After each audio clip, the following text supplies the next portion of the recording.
The truth of the share market channel में आपका स्वागत है।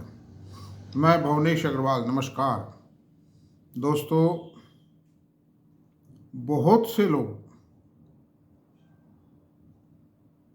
यानी मैं आपसे एक ही बात कहूँगा, 90% लोग जो हैं वो ये कहते मिल जाएंगे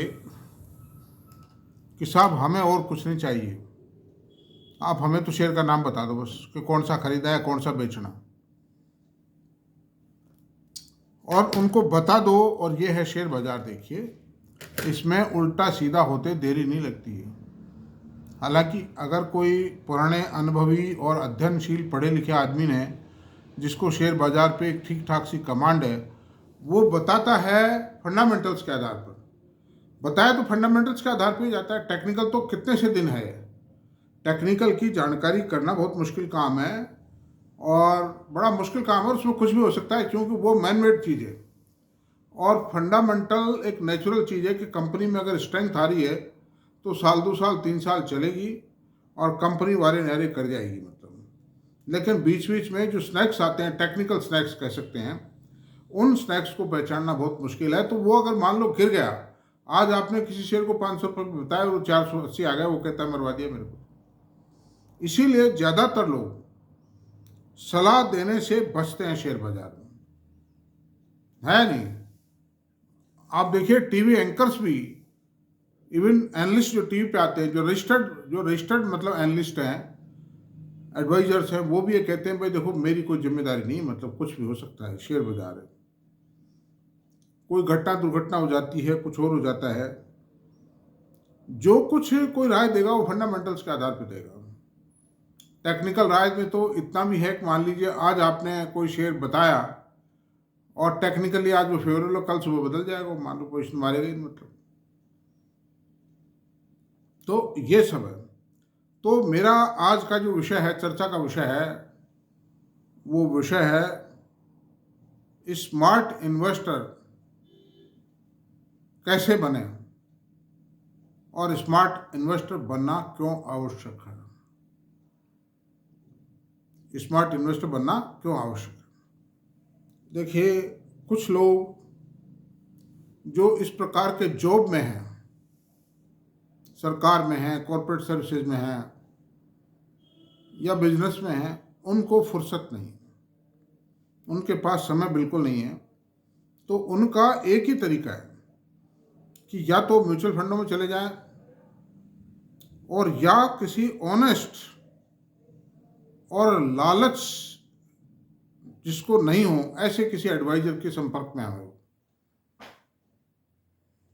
क्योंकि ऐसा एडवाइजर ना पाल लें कोई, वो जो पल पल में बात बात पे पैसे मांगे या खुल के उनसे बात नहीं करे, खुल के एडवाइस ना दे। भाई महीने में, हफ्ते में, महीने में 4 बार तो एडवाइस देवे, मतलब बात करे टेलीफोन पे 2-2 मिनट, 5-5, 6-6 मिनट भी अगर वो बात कर ले एक महीने में 4 बार भी, तो भी वो काम हो जाएगा। इस तरह का कोई एडवाइजर ढूंढे।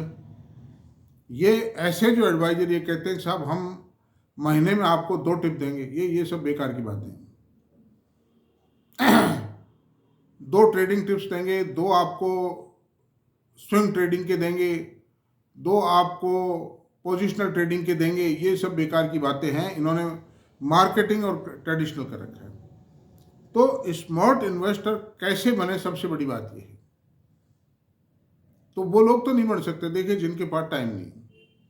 बन भी सकते हैं अगर वो इस बात पर कटिबद्ध है, समर्पित है वो शेयर बाजार के प्रति, और उनको इच्छा है कि हमको तो शेयर बाजार में कुछ इन्वेस्ट करना है, काम करना है, सीखना है, तो सीख जाएंगे। मैं भी नौकरी में था, सरकारी नौकरी में था, लेकिन उसके बावजूद भी मैंने रात और दिन भाई 10 से 5 कोई मेरे से काम लेता, वही तो था। मैं 10 से 5 काम कर देता था। घर आने के बाद में रात को 10 बजे, 11-12 बजे तक भी मैं पढ़ता रहता था। टीवी भी देखता था तो भी शेयर बाजार की देखता था, because I love the share market very much. Share market is my darling. मैं जब बीमार हुआ तो एक मेरा फ्रेंड मुझसे मिलने आया था, तो बातचीत होते होते मैंने कहा कि मौका देखो, मुझे 2 चीज़ें सबसे प्रिय हैं, और तीसरे भी है, ऐसा नहीं है। तो कहते क्या क्या प्रिय हैं। मैंने कहा सबसे पहले तो मेरी पत्नी मुझे प्रिय है, दूसरी प्रिय मुझे शेयर बाजार है, और बच्चे तो जिगर के टुकड़े हैं ही, वो तो हमें अच्छे लगते ही हैं। बाकी सबसे प्रिय दो चीज़ हैं, पत्नी ने मेरी बहुत मदद की है और शेयर बाजार ने भी मेरी बहुत मदद की, आर्थिक मदद बहुत की है। इसी से चले हैं भाई, वरना तो हम तो काहे से चलते, किसी लायक ही नहीं थे। हमारी नौकरी तो, हमने तो सूखी नौकरी करी, चूंकि हम तो स्वभाव से कड़क थे, खुशामद नहीं कर सकते थे, कुछ नहीं कर सकते थे। तो उसने कहा दोस्त क्या है? मगर दोस्त अपनी जगह है, दोस्त प्रिय हैं लेकिन वो अपनी जगह है, वो भी प्रिय हैं। मैंने कहा तो खैर, सवाल इस बात का है कि आप इस बात पर तुल जाएं कि साहब मुझे तो सीखना है। और जो लोग घंटे 2 घंटे रोज दे सकते हैं, वो परफेक्ट साल 2 साल में बिल्कुल ट्रेंड हो जाएंगे वो आदमी। और मेरे जैसे आदमियों के वीडियो देखेंगे जो निस्वार्थ भाव से, सेवा भाव से करते हैं। मुझे कोई मेंबर नहीं बनाना है किसी को, मुझे कोई पैसा नहीं चाहिए, मेरा कोई वीडियो को मैं कभी पेड नहीं करने वाला हूँ, मेरा उद्देश्य है जन सेवा। हाँ, कोई इंडिविजुअल लेवल पे कोई एजुकेशन लेना चाहता है, दैट इज सब्जेक्ट, वो अलग देखी जाएगी। बाकी सार्वजनिक मंच पर सामूहिक रूप से मुझे 1 रुपया भी नहीं चाहिए कभी किसी से। इवन मैंने बहुत लोगों को एडवाइस दी है, जो भी मेरे पास आए हैं, घर भी आए हैं, कुछ लोग आते रहते हैं, चाय पिला के भेजता हूँ मैं।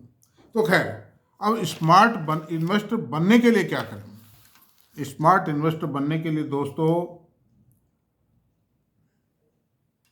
आपको स्टडी कैसे करें? अब कईयों को पता ही नहीं भाई क्या देखना है। एक तो किसी भी सरकार की जो आर्थिक नीतियां हैं उनका अध्ययन कैसे किया जाए। इकोनॉमिक पॉलिसीज की स्टडी आप इसी कीजिए, अखबार पढ़िए, इकोनॉमिक टाइम्स पढ़िए, फाइनेंशियल एक्सप्रेस पढ़िए, मोबाइल पर, टीवी पर जो खबरें आती हैं उनको ध्यान से सुनिए। नंबर 2। नंबर 3, बजट आता है, बजट को सुनिए। और जो भी गवर्नमेंट के इवेंट्स हैं, जो भी खबरें आती रहती हैं, उन सबको पढ़िए। नंबर 2 बात, एक रिटायर्ड आईएएस अफसर थे, तो वो कोई टाइम्स ऑफ इंडिया मंगाते थे या कोई और अखबार मंगाते थे शायद। मैंने कहा जी आप तो रिटायर्ड आईएएस अफसर हो और आप शेयर बाजार में काम करना भी चाहते हो जैसा मुझे बता रहे हो, आप इकोनॉमिक टाइम्स पढ़िए। मतलब तो उन्होंने इकोनॉमिक टाइम्स पढ़ाया and he has got the fruits. Intelligent मेहनती आदमी है वो, मतलब इसलिए। सेक्टर रोटेशन क्या होगा? सेक्टर रोटेशन पे ध्यान दीजिए आप। आज कोई जरूरी नहीं कि एक सेक्टर चल रहा है तो ये चलता ही रहेगा, उस सेक्टर में ठंडक आ सकती है। इवन आईटी जैसे सेक्टर में ठंडक आई, और वो किस क्यों आई कि अमेरिका में ब्याज की दरें बढ़ गई, अचानक वो गिर गए बाबत। अचानक तो नहीं गिरे, धीरे धीरे करके गिरे थे, लेकिन गिर गए। 2 साल 2.5 साल तक पड़े रहे वो, अब उठ रहे, उठेंगे। वो ट्रंप साहब ने आज साफ कह दिया है कि भाई हम ब्याज की रेट घटाने के लिए जेरम पावेल साहब को से बात करेंगे समय आने पर, और ब्याज की रेटें घटनी चाहिए, ब्याज की रेट ज़्यादा है, इकोनॉमी को हार्म कर रहे हैं, ये बात है। सेक्टर रोटेशन पे ध्यान दीजिए। कोई सेक्टर में जैसे ही खबर आवे, उस सेक्टर, जैसे रियल्टी का सेक्टर है, गिरना शुरू हो गया, चल रहा था, गिरेगा, बुरी तरह गिरेगा, ये सेचुरेशन आ गया। ऑटोमोबाइल सेक्टर में करेक्शन आया, केमिकल सेक्टर में करेक्शन आया। तो जब भी आप ये देख लीजिए कि कोई भी सेक्टर के अंदर 10 गुना 20 गुना शेयर हो जाए, कोई 5 गुना हो जाए, गधे घोड़े सब दौड़ने लगे ना उस सेक्टर के, जब आप मान जाइए कि बस अब इस सेक्टर का अंत समय आ गया। मतलब ये बात। मैनेजमेंट, कंपनी के मैनेजमेंट के बारे में आप देखिए कि इस देश के सबसे सफल और इन्वेस्टर फ्रेंडली मैनेजमेंट कौन से रहे। जैसे देखिए, चाहे आईटी सेक्टर भी आया, आईटी सेक्टर आया, कॉरपोरेट बैंक्स आए, एफएमसीजी, बड़ी बड़ी विदेशी कंपनियां हैं, हिंदुस्तान यूनिलीवर, नेस्ले, कोलगेट जैसी, और कैस्ट्रोल ने भी एक ज़माने में बहुत बड़ा पैसा दिया था। लेकिन मैं एक ही बात कहूँगा कि रिलायंस से बढ़िया अभी तक कोई मैनेजमेंट इस देश में पैदा नहीं हुआ है। Reliance is the best management, जो शेयर होल्डर्स को 5-4 साल में देता ही देता है। अभी पहले तो बहुत दिया था, छोटे थे आकार में, अभी बहुत बड़े हो गए। 4-5 साल में, 6 साल में ये पैसे को 2 गुना 2.5 गुना तिगुना कर देते हैं। तो और पॉलिसी जो प्रोजेक्ट लाते हैं उसको, प्रोजेक्ट को इम्प्लीमेंट करते हैं, प्रोजेक्ट को इस तरह से मैनेजमेंट करते हैं उसका कि वो प्रॉफिटेबल प्रोजेक्ट हो, टेक्नोलॉजी हाई लाएंगे। तो ये मैनेजमेंट की क्वालिटीज़ को देख लीजिए। फिर सेकंड लाइन पे चलें तो भारतीय एयरटेल का मैनेजमेंट, जो रिलायंस जैसी जगह से टक्कर लेकर के सर्वाइव कर रहा है। वोडाफोन आइडिया बिरला जी का था, लेकिन वो निमट गया, मतलब निमटा ही पड़ा है वो, कोई चलने वाली बात नहीं है थी। चलेगा, कोई आदमी लगड़ा के चल रहा है तो क्या चलना है, कोई चलना है। फिर जिंदल्स हैं, बहुत कैपेबल मैनेजमेंट। टाटा का मैनेजमेंट बिल्कुल प्रोफेशनल मैनेजमेंट है, इसमें प्रोफेशनलाइज मैनेजमेंट है, ये भी अच्छा मैनेजमेंट है, ईमानदार मैनेजमेंट है। और बहुत से अडानी का मैनेजमेंट है, थोड़ा सा इनसे गलती क्या हुई है कि इन्होंने अपने शेयरों की दामों को बहुत ऊपर पहुंचा दिया। अब ये तो ये कहेंगे कि साहब ये तो बाजार करता है, हम तो कुछ नहीं करते, लेकिन ये सच्चाई नहीं है। सच्चाई यही है कि जो मैनेजमेंट शेयर में करता है वही होता है कि नहीं। तो ये इसलिए थोड़ा सा इससे रुष्ट है, लेकिन ये ठीक हो जाएगा लॉन्ग टर्म में चल के। और इनके बहुत से शेयर जो है, जैसे अडानी पावर है, अडानी पोर्ट है और अडानी, ये दो शेयर जो हैं ये बिल्कुल नॉर्मल प्राइस पे आ चुके हैं। इनका पी बहुत बहुत जो इनकी एक्चुअल वर्थ बनती है उससे बहुत नीचे है प्राइसेस। और मेरे पास हैं ये शेयर, अडानी पोर्ट के बहुत ज़्यादा शेयर हैं, अडानी पावर के भी शेयर हैं थोड़े बहुत।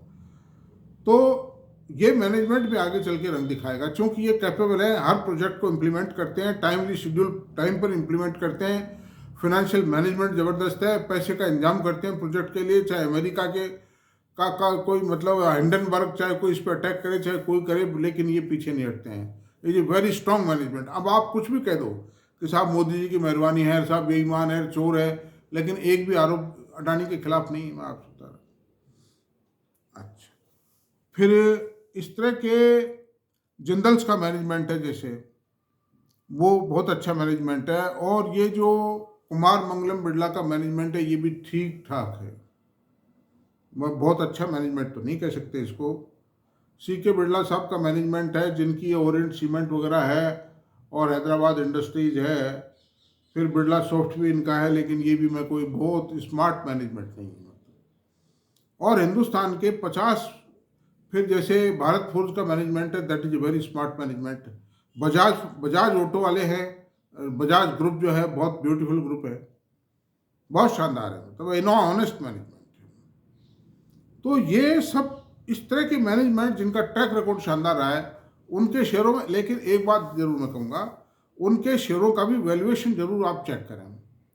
जैसे अभी बजाज हाउसिंग फाइनेंस का IPO है, 180 रुपये तक ले गए।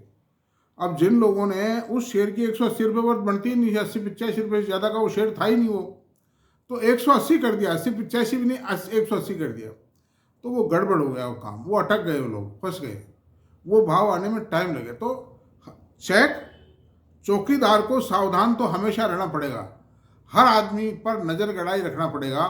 उसी प्रकार से शेयर बाजार में हर चीज़ का वैल्यूएशन तो चेक करना ही पड़ेगा। और जो बैरोमीटर से इनकी स्टडी कीजिए, EPS कैसे निकाली जाती है, P रेशो कैसे होता है, ROE कैसे होती है, ROC कैसी, ये सब गूगल पे मिल जाएगा, कोई दिक्कत नहीं है आपको।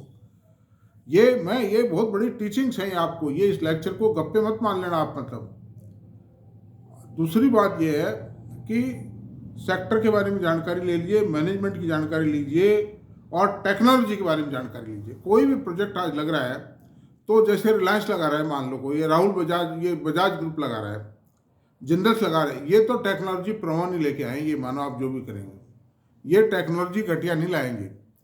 लेकिन वैसे रिलायंस से एक बार गलती हुई थी कि इन्होंने जो पहले वाली जो कंपनी थी, जो रिलायंस कम्युनिकेशन के नाम से थी, जो मुकेश अनिल अंबानी के पास थी, उसमें ये जो टेक्नोलॉजी लेके आए थे वो टेक्नोलॉजी खराब थी। और उसके रिलायंस कम्युनिकेशन के फेल्योर के पीछे ये भी एक रीजन था। तो टेक्नोलॉजी को चेक कीजिए, technology must be of good quality. Track record and history of the company, company की ट्रैक रिकॉर्ड और हिस्ट्री क्या है। जैसे मैं आपको एक बात बताऊंगा, टाटा स्टील, टाटा की कंपनी बहुत बढ़िया है, टाटा का ग्रुप सब कुछ बढ़िया है, लेकिन ये कंपनी एक ऐसे स्कफल में फंस गई कि इसका बहुत पहले का ट्रैक रिकॉर्ड बहुत अच्छा रहा था, लेकिन अब पिछले 10 सालों का ट्रैक रिकॉर्ड, 15 साल का ट्रैक रिकॉर्ड अच्छा नहीं है, क्योंकि टाटा स्टील यूरोप, कोरस नाम था उसका, कोरस स्टील, उसको खरीद करके फंस गई है।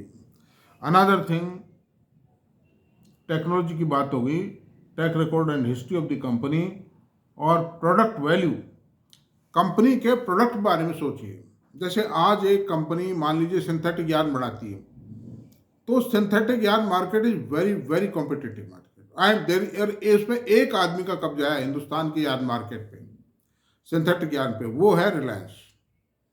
फुल्ली इंटीग्रेटेड है, उससे कोई टक्कर नहीं ले सकता। बाद में कई कंपनी आई यार्न बनाने के लिए, जैसे उड़ीसा सिंथेटिक्स आया, इंडिया पोली आया, सब निमट गए, खत्म हो गए, सब टक्कर नहीं ले पाया। कारण क्या है? रिलायंस का फुल्ली इंटीग्रेटेड है। रिलायंस में पेट्रोकेमिकल जो पॉलिस्टर बनाने के लिए चाहिए, उसके रॉ मटेरियल के सारे project right from full integration है, मतलब backward and forward integration full है, मतलब इससे टक्कर कोई ले नहीं सकता। और आकार बहुत बड़ा है, मतलब अच्छा, ये चीजें देखना बहुत जरूरी है। रॉ मटेरियल की अवेलेबिलिटी क्या हो, मान लो कोई प्रोजेक्ट लग गया और उसका रॉ मटेरियल अवेलेबल नहीं है, या उस पर कोई लीगल हर्डल्स हैं, जस्ट लाइक रेन इंडस्ट्री का मैं शेयर कहूंगा आपको, जिसके रॉ मटेरियल इंपोर्ट पर सुप्रीम कोर्ट ने रोक लगा दी, और ये कह के लगा दी अब 5 लाख टन से ज्यादा हम आपको रॉ मटेरियल इंपोर्ट करने की परमिशन नहीं देंगे, because the more production of this item will create pollution in the country. तो ये बातें भी देखना बहुत आवश्यक है। और रेन इंडस्ट्री का शेयर उठ ही नहीं पाया वो, मतलब कभी नहीं उठा वो, और ना उठेगा, जबकि वो बहुत अच्छा आइटम बनाते थे एल्यूमिनियम इंडस्ट्री के लिए, वो इलेक्ट्रोग्राफाइट्स बनाते थे।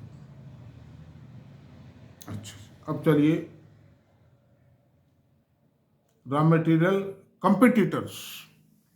अगर कोई कंपनी को प्रोजेक्ट लगा रही है, या किसी कंपनी के शेयर के बारे में आप पढ़ना चाहते हैं, लिखना चाहते हैं, उसको उसमें इन्वेस्टमेंट करना चाहते हैं, तो आप ये देख लीजिए कि इसके कंपिटिटर कौन से हैं। एक आलोक टेक्सटाइल का शेयर था, आलोक इंडस्ट्री, आलोक टेक्सटाइल, जिसको रिलायंस ने टेक ओवर किया है। वो बहुत बड़ा प्रोजेक्ट था, 800 करोड़ की तो पेड ऑफ इक्विटी थी उसकी, लेकिन वो कंपनी थोड़ी बहुत चली, लेकिन नहीं चल पाई। एक लक्ष्मी फैब्रिक्स की कंपनी थी, वो नहीं चल पाई। सेंचुरी एनका ने बहुत ज़्यादा डिविडेंड दिए, बहुत ज़्यादा बोनस दिए, डिविडेंड दिए, फर्स्ट क्लास बिरला की कंपनी थी, वो भी ठंडी पड़ गई। क्यों? कि रिलायंस से कम्पिटिट करना उसके प्रोडक्ट में आसान नहीं है। आप देखो HDP, LDP, PVC, इनके कोई प्रोजेक्ट लगा ही नहीं पाया, पॉलिस्टर के कोई प्रोजेक्ट लगा ही नहीं पाया, सिंथेटिक यार्न के प्रोजेक्ट में सक्सेस है ही नहीं किसी को भी। क्यों? कि ड्यू टू रिलायंस एक इतना जॉइंट कंपिटिटर है जिसका कोई मुकाबला नहीं कर सकता है। लेकिन ऑन दी कॉन्ट्रेरी ये बात 100% सही नहीं है। UPL, यूनाइटेड फास्फोरस नाम था इसका पहले, आजकल UPL है इसका, UPL लिमिटेड। ये भारत की सबसे बड़ी एग्रोकेमिकल कंपनी है और दुनिया की 5वें नंबर की एग्रोकेमिकल कंपनी है। 12,000 chemicals, agrochemicals, they have developed in house, लेकिन उसके बावजूद भी ये शेयर घाटे में आ गया। और दूसरी जो कंपनियां थी, जैसे पेस्टिसाइड इंडिया लिमिटेड, PIL जिसको कहते हैं, बायर, ये कहीं के कहीं पहुंच रहे हैं। बायर, बासफ, PIL, तो बायर और बासफ तो मल्टीनेशनल कंपनी है, उनका R&D बहुत स्ट्रांग है, और PIL, पेस्टिसाइड इंडिया लिमिटेड जो है, ये सब कहीं की कहीं पहुंच गई, लेकिन UPL पिट गया। अब वो क्या लैकुना है, क्या प्रॉब्लम है, स्पष्ट रूप से सामने नहीं आ रही। जिस तरह एशियन पेंट है, एशियन पेंट का मैनेजमेंट बहुत शानदार रहा, ट्रैक रिकॉर्ड बहुत शानदार है, बहुत हाई क्वालिटी रिटर्न दिए इसने, बट नाउ अभी तक इसके कोई बड़े लोग कॉम्पिटिटर नहीं थे, लेकिन अब इतने बड़े कॉम्पिटिटर इमर्ज हो गए। JSW ग्रुप जो सज्जन जिंदल साहब का है, मतलब, और दूसरा कुमार मंगलम बिरला साहब का है, ये सब इमर्ज हो गए, आ गए, और उनके कारण ही एशियन पेंट का शेयर पिछले 4 सालों के अंदर बढ़ नहीं पाया, और गिरावट की तरफ ये प्रॉफिट भी गिर रहा है, शेयर भी गिर रहा है। लेकिन चूंकि ये बहुत पुराना जमा हुआ शेयर है, धीरे धीरे गिरेगा, तेज गति से नहीं गिरेगा। This is the position. तो इस तरह से दोस्तों ये बातें हैं, इनको पहचानिए, और ये इन सारी चीज़ों पे आपको काम करना पड़ेगा, और मेरे जैसे व्यक्ति के वीडियोस को सुनना पड़ेगा अगर आपको शेयर बाजार के बारे में कुछ सीखना है, कुछ कमाना है। तो मैं ये नहीं कहता कि मैं परम विद्वान हूँ, और मेरे से ज़्यादा कोई विद्वान है ही नहीं इस देश में, लेकिन बहुत कुछ मैं आपको बताऊँगा। जो बिगनर्स हैं, जो लोग टाइम नहीं दे सकते, वो मेरे वीडियो देख लें, उनको they will get everything. Thank you very much. इतना ही रहने देते हैं, चर्चा करते रहेंगे बाद में भी। और अगर आपको मेरा वीडियो पसंद आया है तो प्लीज़ इसको सब्सक्राइब करें, लाइक करें, शेयर करें, कमेंट करें। Thank you very much.